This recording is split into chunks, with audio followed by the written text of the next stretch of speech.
بسم اللہ الرحمن الرحیم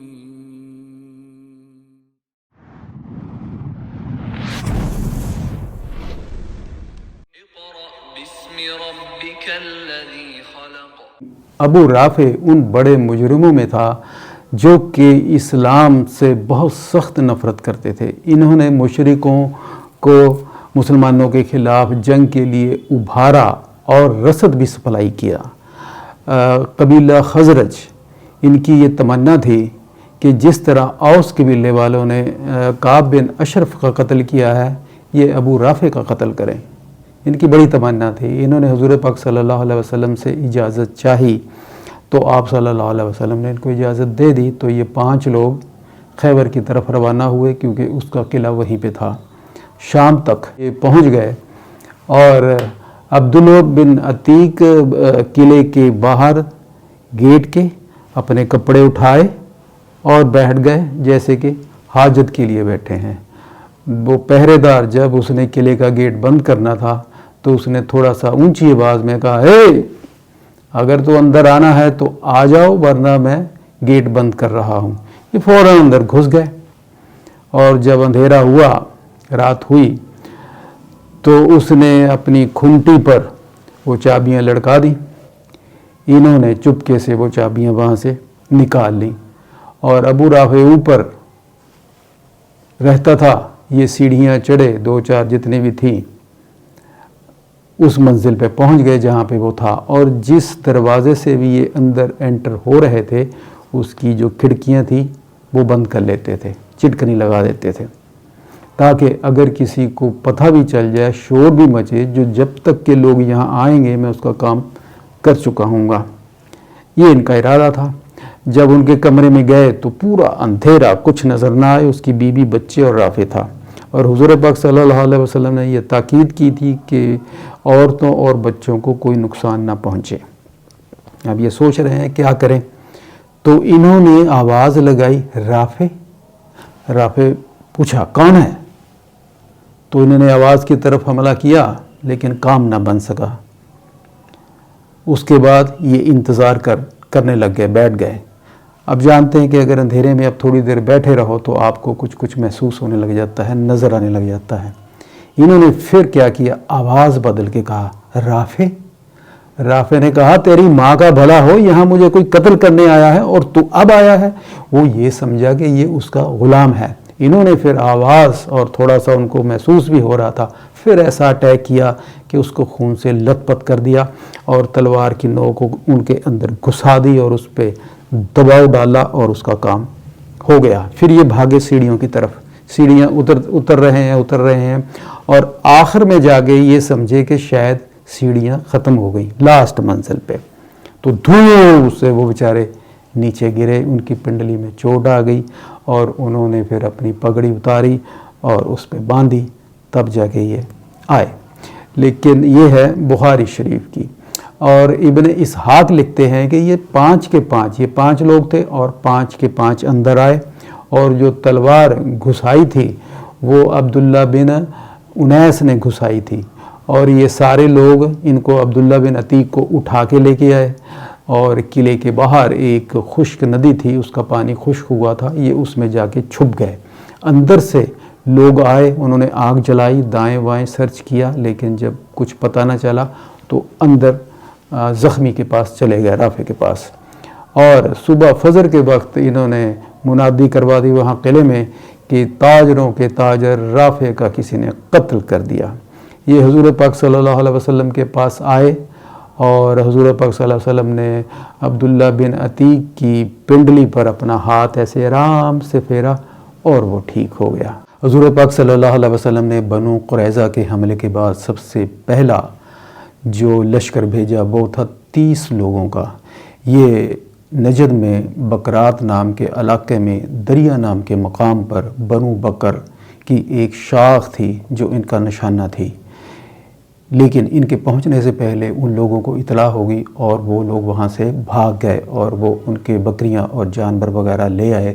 راستے میں ان کو سمامہ بن اسال، یہ مسلمہ کذاب جو کہ نبی ہونے کا جھوٹا دعویٰ کرتا تھا، اس کے حکم پر بھیس بدل کے حضور پاک صلی اللہ علیہ وسلم کا قتل کرنے نکلا تھا۔ صحابیوں کے ہاتھ چڑھ گیا اور انہوں نے اس کو گرفتار کر لیا اور مسجد نبوی میں ایک ستون کے ساتھ باندھ دیا۔ حضور پاک صلی اللہ علیہ وسلم اس کے پاس سے گزرے اور پوچھا کہ ثمامہ تمہارے ساتھ کیا سلوک کیا جائے؟ اس نے کہا کہ اگر مجھے چھوڑ دو گے تو ایک قدردان کو چھوڑ دو گے، یعنی کہ اگر تم مجھے چھوڑو گے تو میں آپ کی قدر کروں گا، اور دوسرے اگر تم نے مجھے قتل کر دیا تو بھی اس میں خیر ہے، کیونکہ اس کے پیچھے بہت سے لوگ تھے جو اس کے خون کا بدلہ لینے والے تھے۔ اور اس نے اور کہا کہ اگر تم چاہو تو میں تمہیں بہت زیادہ مال دے سکتا ہوں۔ حضور پاک صلی اللہ علیہ وسلم کچھ نہ بولے اور نکل گئے۔ اس کے بعد پھر حضور پاک صلی اللہ علیہ وسلم اس کے پاس سے گزرے اور پھر یہی سوال جواب ہوئے تو اس نے ایسے ہی کہا۔ پھر اس کے بعد حضور پاک صلی اللہ علیہ وسلم نے صحابیوں کو فرمایا کہ اس کو چھوڑ دو۔ صحابیوں نے اس کو چھوڑ دیا۔ وہ مسجد نبوی کے باہر پاس ہی ایک باغ میں گیا، وہاں پہ غسل کیا اور واپس حضور پاک صلی اللہ علیہ وسلم کے پاس آیا اور آ کر اسلام قبول کر لیا۔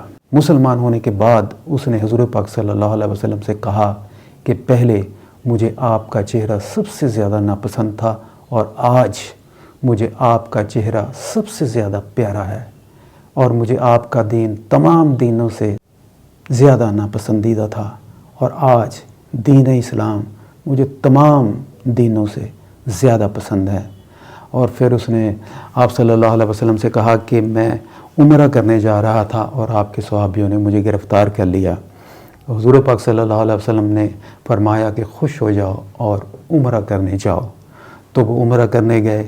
وہاں قریش کو جب پتہ چلا کہ یہ مسلمان ہو گئے ہیں تو انہوں نے ان کو طعنہ مارا کہ ثمامہ بے دین ہو گیا ہے۔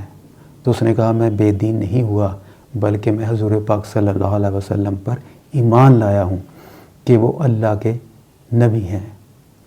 اور پھر انہوں نے مکہ والوں سے کہا کہ یمامہ سے اب تم گیہوں کی تجارت نہیں کر سکتے جب تک کہ حضور پاک صلی اللہ علیہ وسلم مجھے اس کی اجازت نہ دیں۔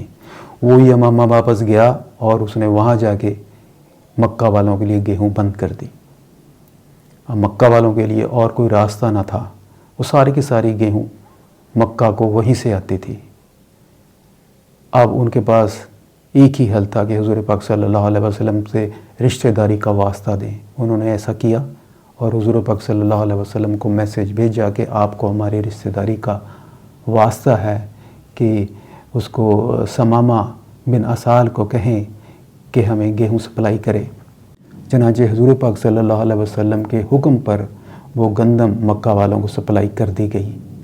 بنو لحان والے وہی لوگ ہیں جنہوں نے جدہ کے قریب رجی نام کے مقام پر 10 صحابیوں کو دھوکے سے گھیر لیا تھا، جن میں سے 8 کو قتل کر دیا اور 2 کو مکہ کے حوالے کر دیا تھا، اور مکہ والوں نے ان کو بے دردی سے قتل کر دیا تھا۔ حضور پاک صلی اللہ علیہ وسلم 200 صحابیوں کو لے کر وہاں کی طرف روانہ ہوئے۔ جب آپ وہاں پہنچے تو ان لوگوں کو پہلے ہی اطلاع ہو چکی تھی اور وہ وہاں سے بھاگ گئے۔ حضور پاک صلی اللہ علیہ وسلم اس مقام پر جہاں پہ صحابی شہید کیے گئے تھے وہاں 2 دن رکے اور ان کے لیے مغفرت کی دعا فرمائی۔ اس مقصد کے لیے حضور پاک صلی اللہ علیہ وسلم 2 ہفتے مدینہ سے باہر رہ کر واپس آئے۔ غمر بنو اسد کے ایک چشمے کا نام ہے، یہاں پہ حضور پاک صلی اللہ علیہ وسلم نے 40 صحابیوں کو بھیجا، لیکن ان کو پہلے ہی خبر ہو گئی اور وہاں سے بھاگ گئے۔ صحابی 200 اونٹ لے کر مدینہ واپس آئے۔ ذوالقصہ بنو ثعلبہ کے دیار میں ایک مقام کا نام ہے، یہاں پہ حضور پاک صلی اللہ علیہ وسلم نے محمد بن مسلمہ رضی اللہ عنہ کو 10 صحابیوں کا ایک چھوٹا سا لشکر دے کر بھیجا۔ جب وہ وہاں گئے تو قبیلہ ثعلبہ کے 100 آدمیوں نے جب صحابی رات کو سو گئے تھے اچانک آ کے ان پر حملہ کر دیا اور 9 صحابیوں کو موقع پہ شہید کر دیا، لیکن محمد بن مسلمہ بچ کر واپس آ گئے اور وہ بھی زخمی حالت میں تھے۔ اس کے بعد حضور پاک صلی اللہ علیہ وسلم نے اسی مقام پر 40 صحابیوں کو ابو عبیدہ رضی اللہ عنہ کو کمانڈر بنا کر بھیجا، اور وہ جب وہاں پہنچے تو بنو ثعلبہ والوں کو خبر ہو گئی اور وہ ادھر ادھر پہاڑوں پر بھاگ گئے۔ کوئی بھی آدمی ان کا پکڑا نہ گیا۔ ہاں، ایک آدمی کو وہ پکڑ کے لے آئے جو بعد میں مسلمان ہو گیا، اور ان کے مویشی وغیرہ مدینہ میں لے آئے۔ جموم بنو سلیم کے ایک چشمے کا نام ہے۔ حضور پاک صلی اللہ علیہ وسلم نے زید بن حارثہ رضی اللہ عنہ کو یہاں پہ ریڈ ڈالنے کے لیے بھیجا، لیکن وہ لوگ وہاں سے بھاگ چکے تھے۔ ایک عورت جس کا نام حلیمہ تھا، انہوں نے اس کو گرفتار کر لیا۔ انہوں نے بنو سلیم کے کچھ مقامات کا پتہ بتایا جہاں سے بہت سے جانور اور بہت سے قیدی مسلمانوں کے ہاتھ لگے، اور وہ ان کو لے کر مدینہ آ گئے۔ حضور پاک صلی اللہ علیہ وسلم نے حلیمہ کو آزاد کر کے اس کی شادی کروا دی۔ ایس نام کے مقام پر حضور پاک صلی اللہ علیہ وسلم نے زید بن حارثہ کو 170 صحابیوں کا لشکر دے کر بھیجا۔ وہاں پہ انہوں نے قریش کے ایک قافلے پر ریڈ ڈالی جس کی قیادت حضور پاک صلی اللہ علیہ وسلم کے داماد ابو العاص کر رہے تھے۔ وہ اس وقت مسلمان نہیں ہوئے تھے۔ صحابیوں نے ان کا مال لوٹ لیا۔ ابو العاص گرفتار نہ ہوئے اور وہ بھاگ کر مدینہ میں اپنی بیوی زینب رضی اللہ عنہا کے پاس پناہ میں آ گئے اور درخواست کی کہ حضور پاک صلی اللہ علیہ وسلم سے ان کا مال واپس لے دیں۔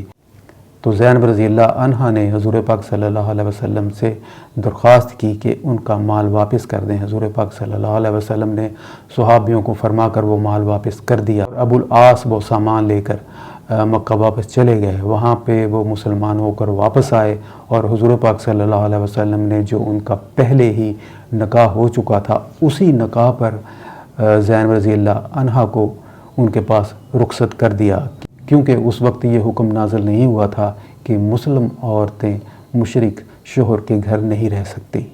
زید بن حارثہ کو ہی حضور پاک صلی اللہ علیہ وسلم نے 15 صحابیوں کا لشکر دے کر بھیجا، اور انہوں نے بنو سالبہ کے دیار پر حملہ کیا، اور بدوؤں کو خبر ہو گئی اور وہ بھاگ گئے۔ مسلمانوں کے ہاتھ 4 اونٹ لگے اور وہ 4 دنوں کے بعد مدینہ واپس آ گئے۔ القرہ کے مقام کی طرف بھی حضور پاک صلی اللہ علیہ وسلم نے زید بن حارثہ کو 12 صحابیوں کا ایک لشکر دے کے بھیجا تاکہ وہ دشمن کی نقل و حرکت کا پتہ کریں، لیکن انہوں نے ان پہ اٹیک کر دیا اور 9 صحابیوں کو موقع پہ شہید کر دیا۔ حضرت زید بن حارثہ اور ان کے ساتھ 2 صحابی بچ سکے۔ حضرت جابر رضی اللہ عنہ بیان کرتے ہیں کہ حضور پاک صلی اللہ علیہ وسلم نے ابو عبیدہ بن جراح رضی اللہ عنہ کو 300 صحابیوں کا امیر بنا کر قریش کے ایک قافلے کا پتہ لگانے کے لیے بھیجا۔ جب ہم نکلے تو ہمیں کھانے کی بڑی پرابلم آئی، یہاں تک کہ ہم نے پتے جھاڑ جھاڑ کر کھائے، اور اس لیے اس کا نام غزوہ خبت پڑ گیا۔ خبت کا مطلب ہوتا ہے کہ جو جھاڑے ہوئے پتے ہوتے ہیں۔ پھر ایک شخص نے 3 اونٹ ذبح کیے، اور دوسرے دن پھر 3 اونٹ ذبح کیے، اور تیسرے دن پھر 3 اونٹ ذبح کیے۔ پھر ابو عبیدہ نے ان کو روک دیا۔ اس کے بعد اللہ تعالیٰ نے ایک بہت بڑی ویل مچھی سمندر سے باہر پھینکی، اور 300 صحابی 15 دن تک وہ مچھی کھاتے رہے، اور اس کی پسلی اتنی بڑی تھی کہ سب سے بڑا اونٹ اور سب سے لمبے قد کا صحابی اس کے اندر سے گزر گیا، اور وہ اس کا کچھ گوشت اپنے ساتھ بھی لے آئے۔ جب انہوں نے یہ سارا واقعہ حضور پاک صلی اللہ علیہ وسلم کو سنایا تو حضور پاک صلی اللہ علیہ وسلم نے فرمایا کہ اللہ تعالیٰ نے تمہاری طرف یہ رزق بھیجا تھا، اگر تمہارے پاس ہے تو ہمیں بھی کھلاؤ۔ چنانچہ صحابیوں نے اس کا گوشت حضور پاک صلی اللہ علیہ وسلم کو بھی کھلایا۔